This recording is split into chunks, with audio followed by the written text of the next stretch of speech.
Schizophrenia کیوں ہو جاتا ہے؟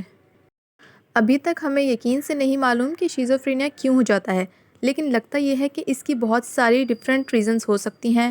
مختلف لوگوں میں ریزنز مختلف ہوتی ہیں۔ اگر ہم شیزوفرینیا کے ریزنز کو دیکھیں کہ یہ کیوں ہوتا ہے تو اس میں پہلا ریزن آتا ہے جینز کا۔ کسی شخص کو شیزوفرینیا ہونے کا تقریباً 50% خطرہ اس کی جینز کی وجہ سے ہوتا ہے، لیکن ہمیں یہ نہیں معلوم کہ کون سی جینز اس کی ذمہ دار ہوتی ہیں۔ جن لوگوں کے خاندان میں کسی ایک کو شیزوفرینیا نہ ہو، اس میں اس بیماری کے ہونے کا امکان تقریباً 1% ہوتا ہے۔ جن لوگوں کے والدین میں سے کسی ایک کو شیزوفرینیا ہو، ان کو اس بیماری کے ہونے کا خطرہ تقریباً 10% ہوتا ہے، اور آئیڈینٹیکل ٹوئنز میں سے کسی ایک کو اگر یہ بیماری ہو تو دوسرے کو شیزوفرینیا ہونے کا امکان تقریباً 50% ہوتا ہے۔ دوسرا ریزن ہے دماغ کی کمزوری۔ دماغ کی اسکین سے پتہ چلتا ہے کہ شیزوفرینیا کے بعض مریضوں کے دماغ کی اسکن عام لوگوں سے مختلف ہوتی ہے۔ کچھ مریضوں کے دماغ کی گروتھ مختلف وجوہات کی بنا پر صحیح نہیں ہوئی ہوتی۔ For example, during labour process اگر بچے کے دماغ کو آکسیجن صحیح طرح سے نہ مل پائے یا برتھ سے پہلے ماں کو وائرل انفیکشن ہو جائے تو یہ بھی ایک ریزن ہوتا ہے شیزوفرینیا کا۔ تیسرا ریزن ہے منشیات یعنی ڈرگس اور الکحل کا استعمال۔ بعض دفعہ شیزوفرینیا ڈرگس کے استعمال کے بعد شروع ہو جاتا ہے۔ ان ڈرگس میں ایکسٹیسی، ایل ایس ڈی، اینفیٹامن اور کریک کوکین شامل ہیں۔ ریسرچ سے یہ بات ثابت ہے کہ اینفیٹامن سے نفسیاتی بیماری پیدا ہوتی ہے جو اس کا استعمال بند کرنے سے ختم ہو جاتی ہے۔ ہمیں اب ایگزیکٹ یہ تو نہیں معلوم کہ اینفیٹامن سے لمحے عرصے تک چلنے والی نفسیاتی بیماری ہوتی ہے کہ نہیں، لیکن جن لوگوں میں ایسی بیماری کا پہلے سے خطرہ ہو ان میں اس کا امکان بڑھ سکتا ہے۔ اس بات کا ایگزیکٹ پروف ریسرچ سے موجود ہے کہ چرس کے استعمال سے شیزوفرینیا میں مبتلا ہونے کا خطرہ دگنا ہو جاتا ہے۔ اگر کسی نے کم عمری میں چرس یعنی ڈرگس استعمال کرنا شروع کی ہو تو یہ خطرہ اور بھی بڑھ جاتا ہے۔ چوتھا ریزن ہے ذہنی دباؤ یعنی کہ اسٹریس۔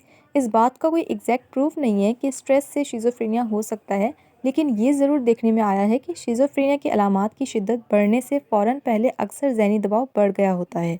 یہ کسی unexpected incidents for example car accident یا کسی کے ڈیتھ کے صدمے کی وجہ سے بھی ہو سکتا ہے، یا کسی اور مسئلے کی وجہ سے جیسے کہ گھریلو جھگڑے اور لڑائیاں وغیرہ، اس کی وجہ سے بھی ہو سکتا ہے۔ کیا دوا لینا ضروری ہے؟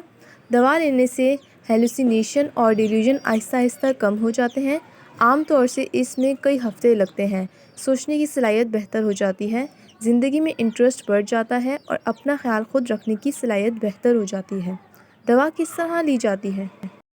عام طور سے دوا گولیوں، سیرپ یا کیپسول کی شکل میں لی جاتی ہیں۔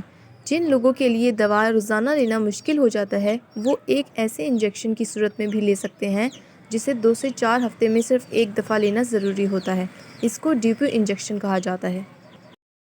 گھر والوں کے لیے ہدایات۔ اگر گھر میں کسی فرد کو شیزوفرینیا ہو جائے تو باقی گھر والوں کے لیے یہ سمجھنا مشکل ہو جاتا ہے کہ ان کے بچے، ان کے شوہر یا بیوی یا ان کے بہن بھائی کو کیا ہو رہا ہے۔ ہو سکتا ہے کہ وہ ایسی باتیں کہنا شروع کر دیں جو باقی گھر والوں کو عجیب و غریب لگیں یا ان کی سمجھ میں نہ آئیں۔ ہو سکتا ہے کہ ان کا رویہ عجیب و غریب ہو جائے اور وہ ہر ایک سے بات کرنا بند کر دیں۔